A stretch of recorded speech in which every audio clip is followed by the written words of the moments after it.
The shifts long, yet there never seemed to be enough time to go around in New York's COVID ICUs. That was really hard. Nurse Anise Sterling put her all into treating patients. Many wouldn't survive. We'd go home, we'd have breaks, and we'd just be in the break room just crying. On her most difficult day, Utah nurse Jake Farron shared treatment of a dying patient. He was there. He's like, hey, I'm going to come in. I'm going to help you turn your patients. I'm going to help you titrate your drips. I'm going to help you with everything. And that's exactly what he did. Jake was among 100 volunteers who rushed to New York to help the overwhelmed hospitals. It was really, really difficult. And there's just no way to describe, the sheer volume of people that were there. After 2 weeks, Jake flew back home. Cases slowed in New York.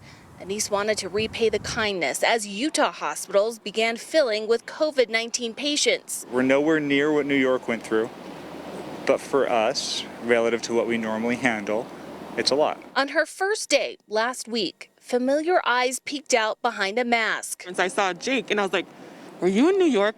Were you in LIJ? Were you in CCU? Oh, Anise, hey, we totally worked together. During a handful of shifts, they forged a bond during a season of isolation and often death. You kind of kneel into talking to people about their personal experiences, their personal lives, just as not necessarily a distractor, but just to help you cope with everything else that's going on. Helping each other care for COVID-19 patients in New York and now in Utah.